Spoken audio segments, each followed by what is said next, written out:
järgmine ülesastuja on Eva Turuus. Tema teema rahvuslikkust avastades. Ja nii palju ma ütleks, et teie Eevaga tutvusime tänu Tammsaarele, kui Eeva tõlkis Tõe ja õiguse 4. osa ehk Karini ja Indreku prantsuse keelde ja see viis meid kokku. Palun.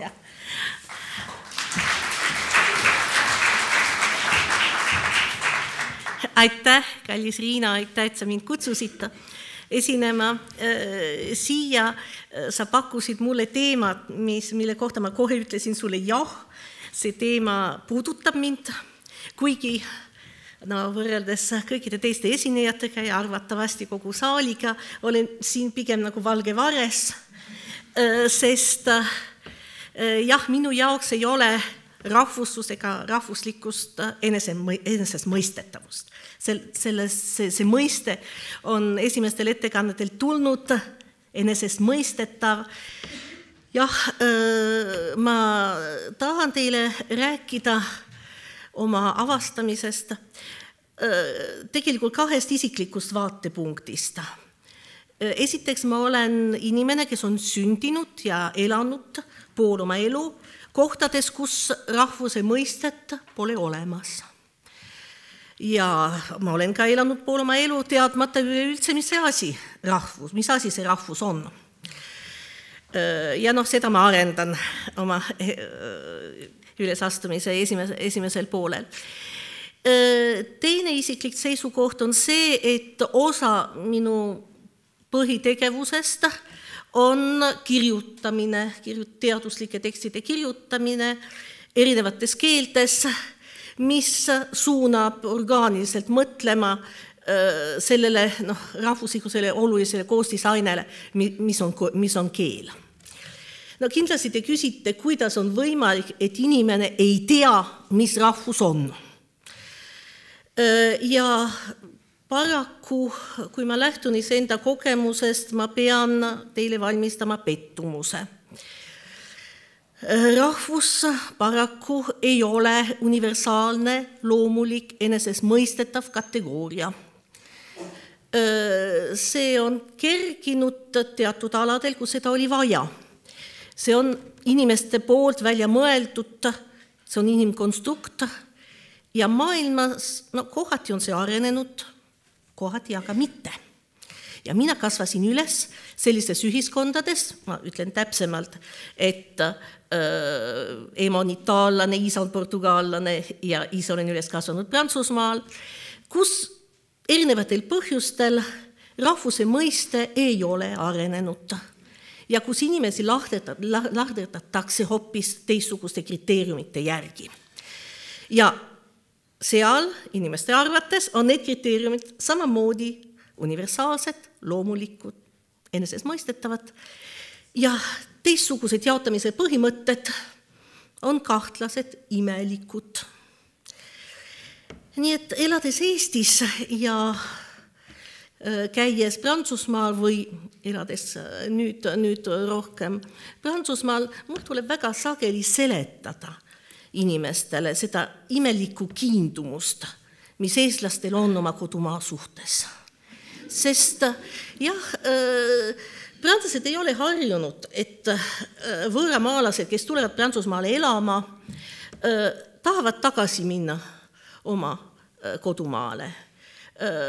Ma võiks rääkida näiteks Marek Tammest, kes oli vist aastat Prantsusmaal ja kui see aasta lõppes, jättis hüvast ja läks oma naabri juurdes oli mingi Hiina gastronoomia väike pood ja ütles, nägemist, väga kena, ma lähen kodumaale tagasi. Ja mitte kuidagi see hiinlane ei saanud sellest aru. Ta ikkagi ütles, et näeme sügisel. Sest ei ole kombeks, aga eestlased just tahavad mingil hetkel naaseda kodumaale. Ja seda tuleb lahti seletada. Ja enesestmõistetavused, see on kõige raskem lahti seletada. Ja mis puudutab rahvuslikkuses, võib-olla, kuna ma ja ma teda näen sealt tagasi, ma vastaks Otile seda, et mina kindlasti ei kasuta mõista natsionalismi. Ja minu jaoks ei ole see sama. Sellepärast, et lihtsalt peab kasutama rohkem sõnu, peab seletama, peab lahti seletama mõtted ja mitte otsida termineid, sest muidu dialoogi ei ole, ei saa aru. Tegelikult see rahvusmõiste seal näiteks Prantsusmaal, aga ka Lõuna-Euroopas üleüldiselt, et seda hägustavad mingid mõtted, mis on tegelikult sellele täiesti võõrad, aga mis kuidagi nagu langevad ajalooliselt kokku. Minu meelest on see mõiste kahtlane Lõuna-Euroopas kahel põhjusel. Esimene mõte.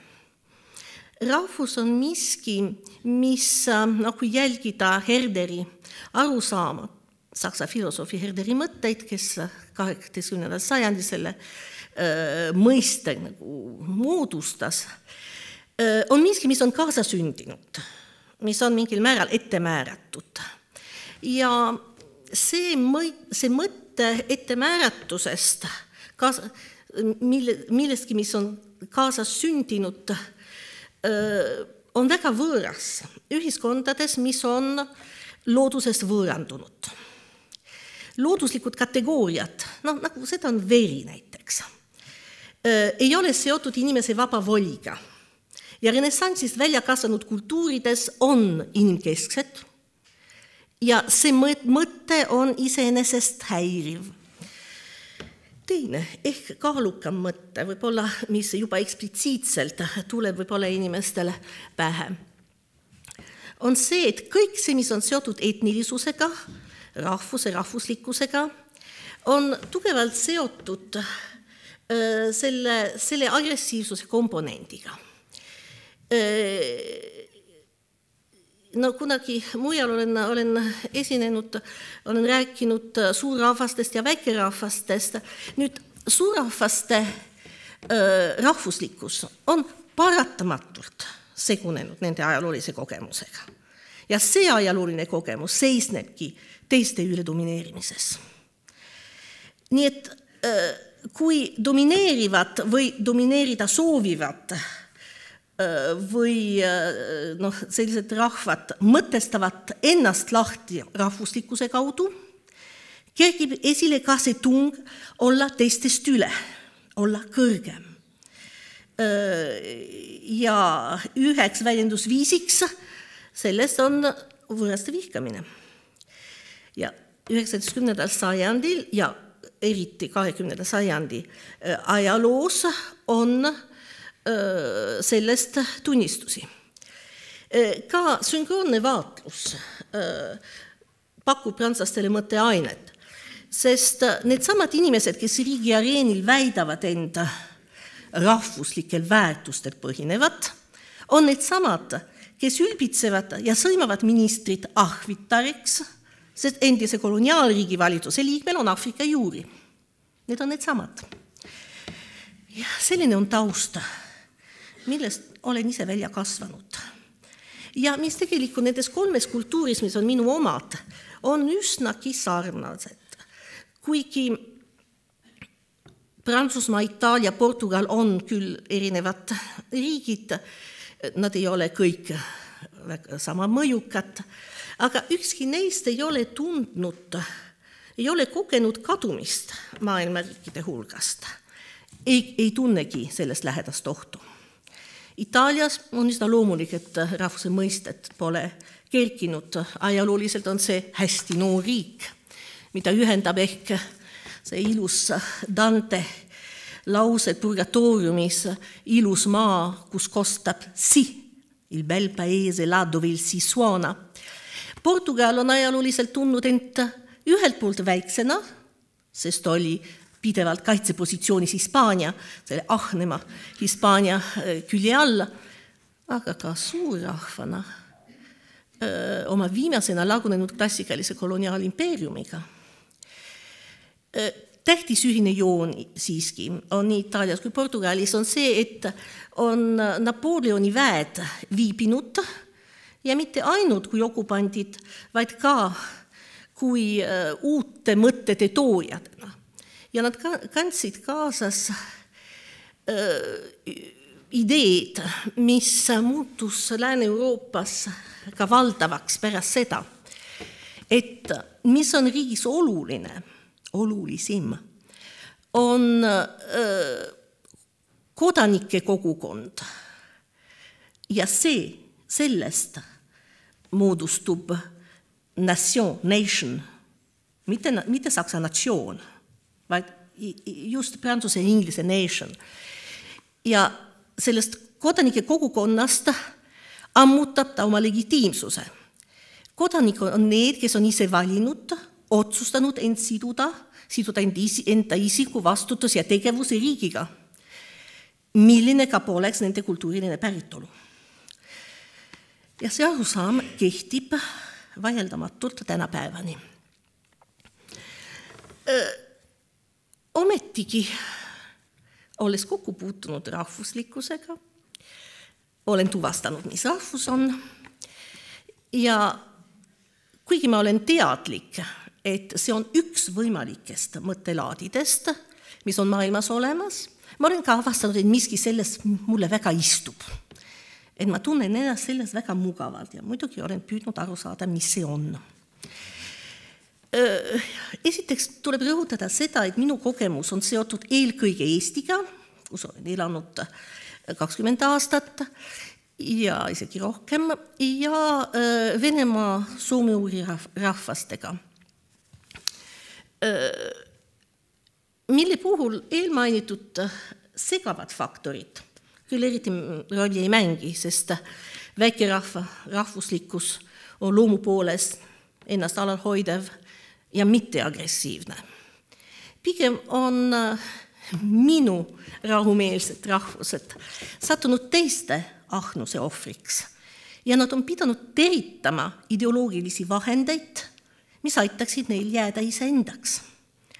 Eesti rahvuslikkus pole ohtlik, vastupidi, ta on eetiliselt vajalik, et säilitada maailma kirevust, et säilitada need väiksed diferentsid, millest Marion meile rääkis. Mis mulle meeldib, on just see, et rahvusideoloogia paneb rõhu sellele, mis on igale kogukonnale omapärane, ainulaadne. Ja minu jaoks on maailmas kõige põnevam joon just mitmekesisus. Ma teadvusin seda juba ammu. Ükskord minu armas õpetaja, õppejõud Jean-Luc Moreau rääkis mulle, kuidas ta oli käinud rattamatka Soomes. Ja ta oli väga rahul, seda väga meeldis, aga siis ta lisas ühte lauset, öeldakse, et need maastikud ei ole lõpuks nii erinevad Prantsusmaa omadest. Ja ma mäletasin, et see lause mind häiris, et mulle tundus, et ta võttis midagi ära mõlemast. Sest võib-olla see, mis mulle meeldib, on hoopis erinevus. Võib-olla, ka sellepärast mul ei ole kahtlusi inimkonna ühise olemuse kohta. See on kindel alus. Aga mis teeb maailma huvitavaks, on just seda kultuuride oma näolisus. Ja see ongi see väärtus. Ja nüüd see on küll universaalne, mis peidub rahvuslikkuse taga. Olen veendunud, et nagu igasugused teised ideoloogiad, kui vaatame maailma ajalugu, rahvus mingil hetkel tundub keskne, teisel hetkel võib-olla kaob kasutusest, aga oluline on see, et ei kaoks see põhiväärtus, mis selle taga on. See väärtus, jah, on mingil määral ohus, sellest oleme kuulnud täna. Ma näen oma välitöödel, et Baškiria väikse küla noorte ajaviide ei ole väga erinev Tartu või Pariisi noorte omast. Mängitakse samu mänge, vaadatakse samu seriaale, kuulatakse sama muusikat, juuakse samu jooke. See on see niinimetatud ülemaailmastumine, globaliseerumine, oma ühtlustatud materiaalsed ja osaliselt ka vaimse kultuuriga, mis võib panna seda kirevust küsimärgi alla. Pealt näha. Mina olen siiski natukene optimistlikum. Esiteks, sellepärast, et selles ühtlustamises leidub ka vahendeid, mis võivad tugevdada erinevuste resistentsi. Näiteks, kui vaadata, kuidas Venemaa soome-ugri rahvad kasutavad internetti, on näha, kuidas see praegu on väga suur, on väga tähtis vahend oma identiteedi säilimisel. Aga ka seetõttu, et ma sügavalt ei usu, et ühtlustamine on täiel määral võimalik. Erinevus on kindlalt sees inimeste loomuses. Ja küll see vajaduse korral välja tuleb. Ühesõnaga, ma ei usu, et inimkond tõesti ühtlustub, aga milliseid jooni pidi hakkavad eristused jooksma? See võib küll muutuda. Vastuseid ei ole, aga mulle tundub, et oluline on see, et see rikkus, et see kirevus, et see ei kaoks. Ja rahvuslikkus kui vaist, kui tunne, kui tegevusprintsiip aitab kaasa sellele, et pannakse vastu kiusatusele näiteks üle minna maailmakeelele, mis võimaldab tunda ennast teistega samal tasemel, nii mängida kaasas samas mängus. Nimelt on kindlasti üheks maailma mitmekesisuse väljendusviisiks keeled, nii tihedalt seotud rahvusega. Ja paljudele rahvustele ongi keel peamine rahvustunnus, kuigi mitte absoluutselt kõikidel. Sisejuhatuses juba puudutasin mõtted, et ma keele küsimusega oma argipäevases tegevuses puutun kokku pidevalt teaduslikus kirjutamisi ja siin ma arvan, et ma haakun Marju öelduga üsna sügavalt. Nimelt, kui teadlane kirjutab, siis mis keeles tuleb tal ennast väljendada. Ja ma ei anna siin kohal see Eesti teaduse ametlik vastus, mida leiame etises, jätame selle kõrvale. Vastaks eelkõige täiesti ühel nõul Marjuga, et emakeeles. See tähendab, et Prantsusmaal prantsuse keeles, sest selle tähtsuse maailmas pole kahtlust, aga eesti keeles, selleks, et toetada eesti keele püsima jäämist, aga ja kuigi mõlemas kohas kasvab see surve, et jõudsamalt Eestis kui Prantsusmaal, aga küll see tuleb, et minna üle inglise keelele, mida ma tahaks tegelikult rõhutada siin, on see, et kui meid huvitab kvaliteet, originaalsus, ütleks Marju, see on lihtsalt teine väljendusviis, siis kindlasti emakeeles. Ja ma arendan seda mõtet lähtudes ka võrdlusega reaalteadustega. Kuidas saab humanitaarteadusi käsitleda sama mõõdupuuga? Ma arvan, et ei saa. Sest reaalteadustes on uurimisobjektid teistsugused. Need on mõõdetavad ja analüüsitavad universaalsete mõõdupuudega. Mida reaalteadlased, kelle elu ja töö on laias laastus muutunudki ingliskeelseks, endale ei teadvusta, sest neil pole põhjuski seda teadvustada, see ei ole nende argielu, on see, et see keel, mida nad kasutavad inglise keele nime alla, pole kultuurkeel. See ei ole see inglise keel. See on efektiivne töövahend, mis võimaldab neutraalselt seostada teiste vahenditega saadud tulemusi. Ja nagu iga tööriista puhul, on asju, mis sellega on võimalik teha, on asju, mis ei ole võimalik teha. Sageli meenub mulle prantsuse antropoloogil Claude Lévi-Strauss'i mõtte selle kohta, et reaalteadlaste kõige keerulisem objekt on 100 korda lihtsam kui humanitaarteaduste kõige lihtsam objekt. Sest nende puhul, need humanitaarteaduste objektid, on muutujate arv lugematu. Kindlust, objektiivsust pole nende puhul olemaski. Oma objekti juba loomisel on teadlasel kahtlemata keskne roll. Iseasi, kas need teaduse on samamoodi teadused nagu need reaalomad, aga see ei ole meie probleem siin. Selleks, et neid keerulisi objekte käsitleda, on meil vaja tundlikke vahendeid. Kui lingua franca, mille eesmärgiks on väljendada lihtsaid, kindlas formaadis mõtteid, võib neutraalselt siduda näiteks matemaatilist või statistilist informatsiooni, siis vaevalt võib ta olla abiks. Sel juhul, kui tuleb esitada materjal, mille pelk olemasolu, mille pelk kirjeldus sõltubki keelest. Olles antropoloog, toon näite antropoloogia vallast. Kui kirjeldan Udmurti palvust, Udmurti rituaali, see sama kirjeldus selleks, et ta oleks informatiivne, selleks, et töötaks, et oleks efektiivne, eeldab ülipeent keele kasutust.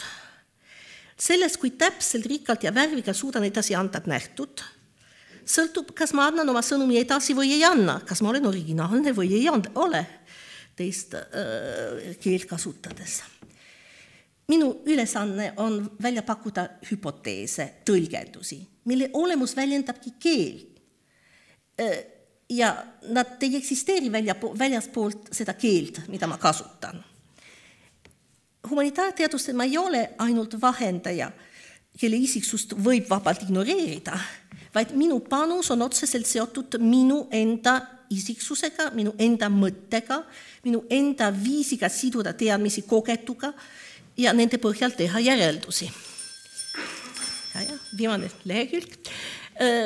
Mis siis on see peen tundlik töövahend? Kindlasti on kõige parem emakeel. See pakubki kõige mitmekesisemaid vahendeid, mõttevabadust. Ja mõttevabadus on väga oluline seal juures ja loomingulisusest. Nüüd, kas see tähendab, et ei ole võimalik seda taset saavutada inglise keelega? No muidugi on. Inglise keel on ka kultuurkeel. Ta on ka see peen tundlik töövahend, mis põhimõtteliselt nagu kõik teised keeledki võimaldab luua teadusmaailmasid. Ja muidugi on inimesi, kellel vedas, sest see on neil emakeeleks. Ja jah, selle eelis on see, et seda mõistavad paljud inimesed maailmas. Nii et minu esimene kokkuvõte oleks see, et peab kirjutama emakeeles, aga ma mõtlen ka see, et see sisu seisukohalt ei ole ükskõik, mis keeles kirjutatakse. Ja näiteks ma ei oleks suutnud kirjutada ega mõelge seda teksti teises keeles kui eesti keeles. See oleks olnud lihtsalt võimatu ja ma loodan, et ma ei pea kunagi seda tõlgima prantsuse-keeldes, ma ei tea, kuidas ma teeks. Humanitaarteadlasena soovin ma, et kõik need nähtusi, mida me uurime, et neid käsitletaks erinevates keeltes. Selleks, et kindlustada mitmekesisuse ja võimalda nõnda pääseda uurimisobjektile ligile. Olen kindlasti teaduse ükskeelsuse vastu. See viiks mõtte formateerimisele, kusjuures peab mu mõte olema vaba. Olen ka veendunud, et mitte keegi ei ole öelnud, meie töö peab olema lihtne. Et jah, peab emakeeles kirjutama. Ükskõik, milline see keel ka on. Sest selles keeles on kirjutised sügavamad, originaalsemad, kvaliteet on parem. Siis on ka teisi põhjusi, et emakeeles ma võin ka jagada oma kogukonnaga. Seda, mida ma olen saanud, ma võin parandada, ma võin parendada või arendada seda keelt kui töövahendi. Aga peab ka inglise keeles kirjutama või lasta ennast tõlgima või avaldada, sest ei saa üksi lihtsalt oma katlas mõelda. On vaja dialoogi. On vaja, et rikastada oma mõtteid kontaktidega. Ja mõnikord on vaja ka teistes keeltes kirjutada.